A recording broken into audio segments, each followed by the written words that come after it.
Hi, my name is Mia and this is My Virtual Vanity, a place where we both love makeup and we're quite critical of it. Today I am collaborating with the wonderful Maggie's Makeup Medley, which, listen, the alliteration in her name, divine. I am half sort of mad that I didn't think about it in the first place because, you know, my name is also an M name. Maggie's Makeup Medley sounds so much better with the alliteration than Mia's Virtual Vanity does. Anyway, if you don't know Maggie, she's an absolute delight and I highly recommend checking her channel out. She's been one of the very few people that I kept up with, like upload-wise, during my hiatus from video making and the beauty community in general. You can see the excitement that she has about makeup and using her collection, and she makes a lot of really cool videos duping out some palettes, shopping her stash. There's also some commentary sprinkled in there, some slight anti-haulish type of content. I really enjoy her stuff and I like how eloquent she is. Like, some creators I feel faffle on a lot. Cut yourself down, edit yourself down a bit, but Maggie's like sweet, short, to the point, entertaining. Love her, go check her out. Today's video is about makeup that we'd wear when we need to elicit different moods for ourselves, or maybe makeup that matches the mood, but then it's a bit of a chicken or the egg situation, right? Because sometimes you're already in the mood and you pick makeup accordingly, and other times you pick the makeup that you feel will kind of force you into your desired state of mind. And when I was thinking about it, it's really quite a complex topic, right? Because makeup and mood, so like clothing and mood and any other sort of self-expression, like a public sort of self-expression, right? A part that is intrinsic to how we want to make others perceive ourselves, and which in turn changes us internally, is quite fascinating. And as I said, quite complex, because when you think about it, am I feeling that way because of the product's merits on its own, or am I feeling that way because of the marketing? For example, Glossier has a very, you know, clean girl on the go aesthetic, and I often pull for that when I want to do it. Maybe she's born with it, maybe it's Glossier type of look, but is it because of the marketing? And would I not get the same physical result with another product? Yes, but I am associating Glossier in particular with that aesthetic, and by association it can change my mood. So makeup marketing and the way that it is labeled and presented has this really interesting effect on how it can also manipulate us into perceiving it, and how it can manipulate us into perceiving ourselves once we wear it. It's also quite fascinating from a, you know, social perspective, the way that the makeup that we wear can transform us, right?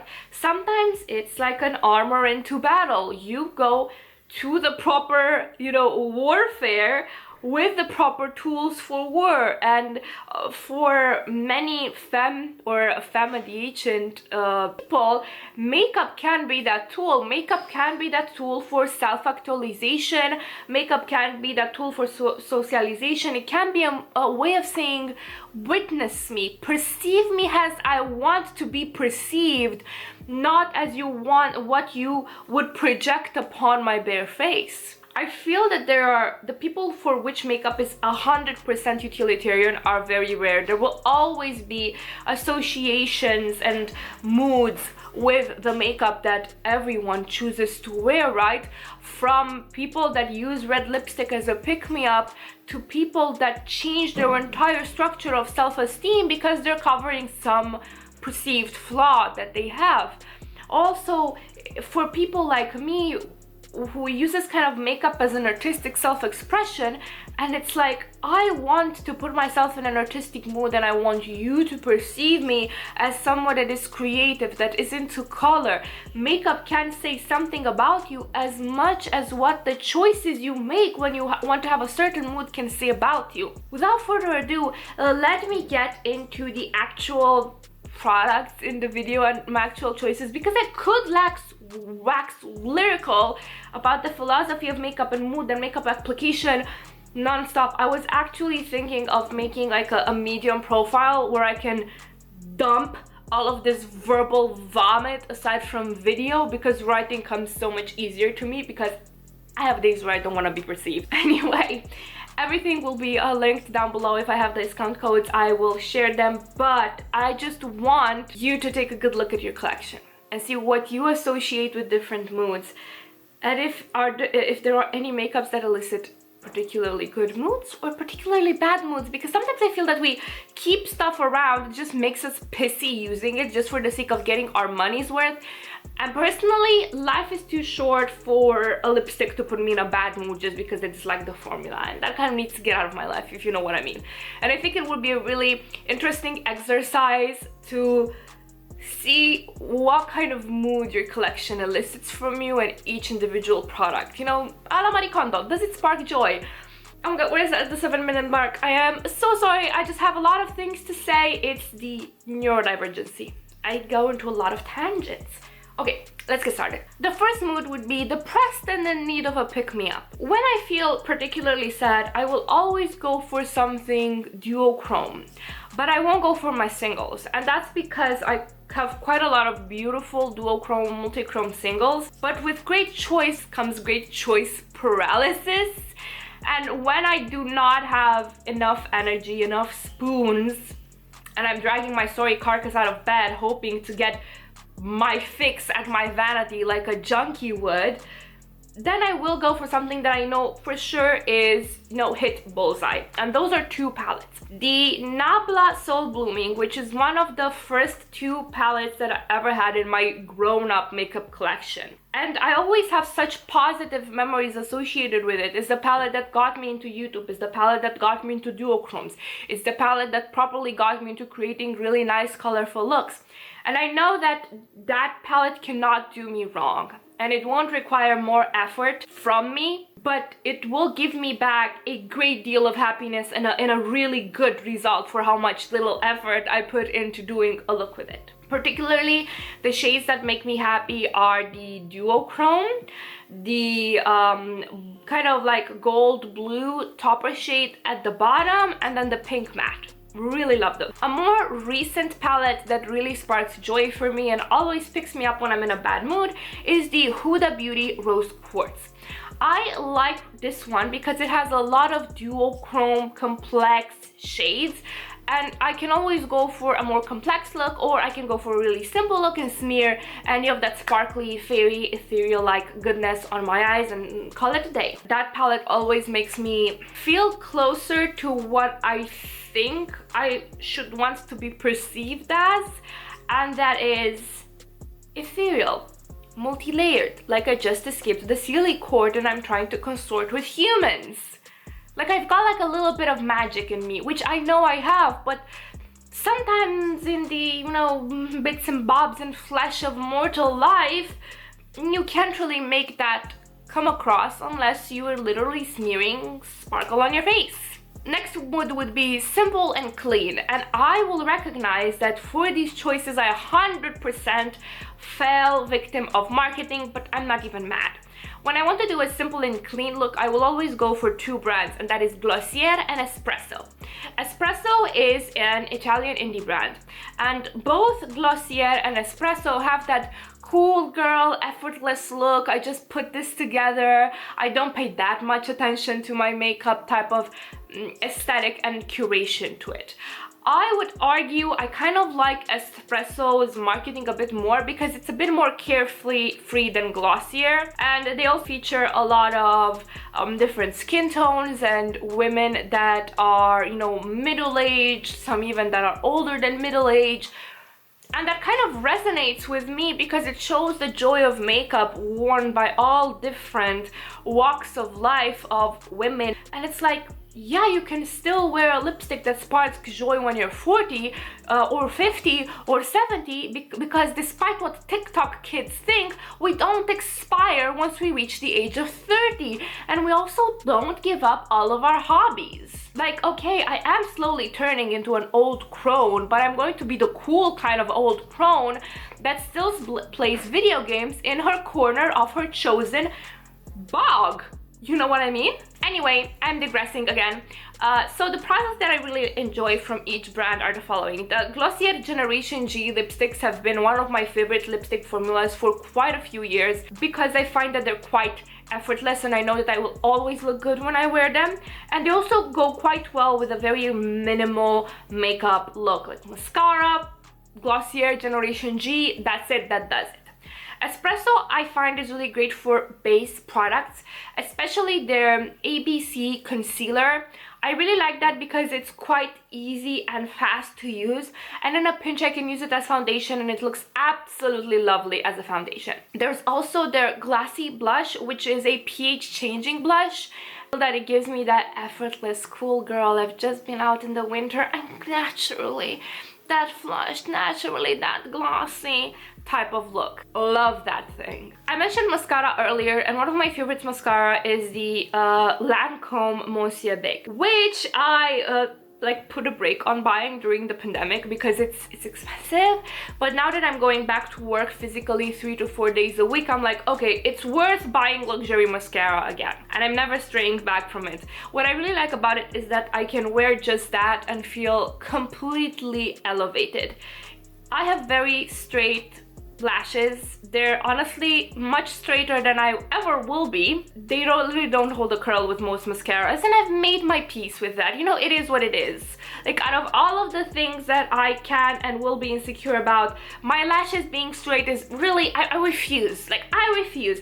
I have been insecure about myself from top to bottom, but that's where I kind of draw the line in the sand about I am not gonna be insecure about my lashes, and I'm not gonna ever be insecure about my toes because feet in general all look sort of nasty, and I will not be insecure about my ears because you know what, they may be flappy and they may be, you know, a little bit like this, but guess what, with great ears you get great Wi-Fi connection. They're so big, I catch all of the airwaves with them. So yeah, I refuse. Anyway, sorry, I'm digressing again. This one makes my lashes so thick and beautiful and volumized and luscious, curls them a little bit on its own even without an eyelash curler. This is elite, and believe me, I'm mad about it because I don't like buying expensive makeup for the sake of buying expensive makeup, especially mascara, which expires so quickly.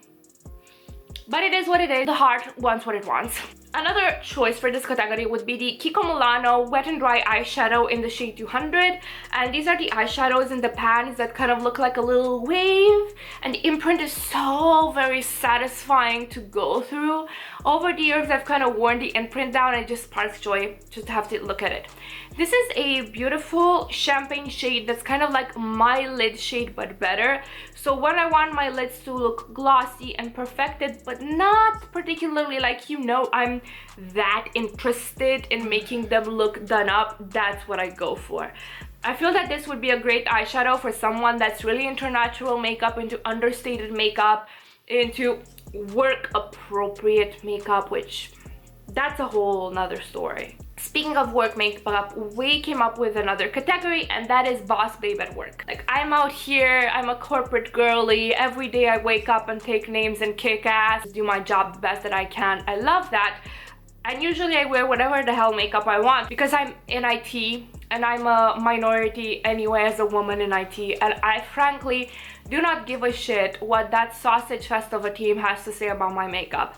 I am going to do my job fabulously wearing whatever the hell I want. So there's that.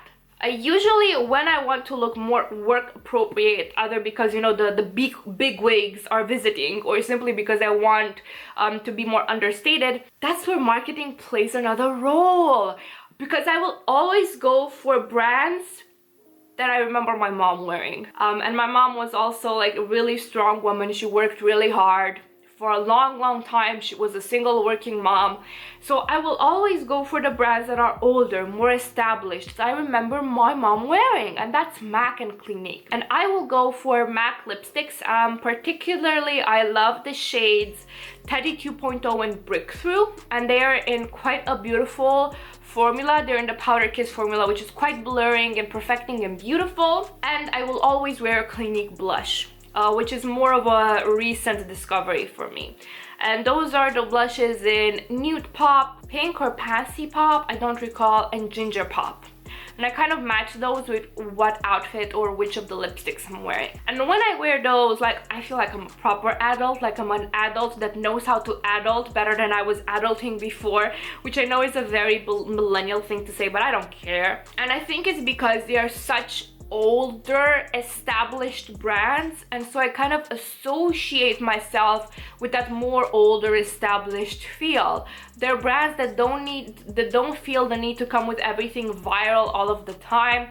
They're brands that already have a name, that sell very well without doing TikToks or whatever it is that the cool hip brands do these days. I want that level of self-assuredness in my corporate life as well. When I want to be in an elegant mood, I will always go for red lipstick. We also have a category for femme fatale, but that's different than elegant.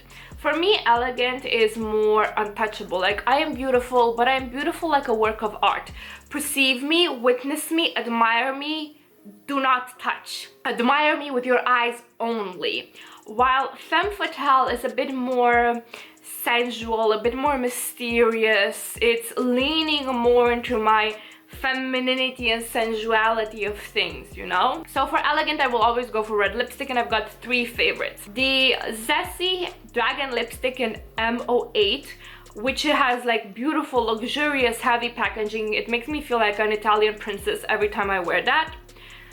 The Zeesea 302 lipstick, which is more of a vampiric dark red. Is she human? Is she mortal? Or has she risen from her crypt to visit us and ensnare us to her wiles? Kind of red. There's also Maybelline Divine Wine, which is more of a plummy gothy shade. I like applying all of these either full color or smear not the word I'm looking for, blotted with my finger, so I've got like a softer edge going on and it looks more effortlessly elegant. For femme fatale, I will always go for a smoky eye. The rest of the paraphernalia that I smear on my face differs, but I will always go for smoky eye. And the palette that I've really been using for smoky eyes, because it's so effortless, is the Romand Dusty Fog Garden, particularly the end side of the palette, the darker side of the palette. I also have a rosier version of the same all matte palette. This formula is stunning. If you wear all matte looks, can't have enough praise for these. These are so easy. They blend themselves, they layer beautifully. You can modulate the opacity depending on the tools and technique that you use. So whenever I want to do a smoky eye, I know that I can pull that one and use that one because I'm not gonna fuck up. You know what I mean? That has been it. Those have been my choices for makeup for different moods. I can't wait to see what Maggie has picked, and I would also love if you shared in the comments down below what your picks are for these categories, or you know, for different categories, because we all have, you know, different outlooks on life, different perspectives, different personas that we want to embody with makeup. Thank you guys so much for watching. Don't forget to check out Maggie's video or else, and have a great morning, evening, second breakfast, third lunch, or whatever it is you're from. Bye.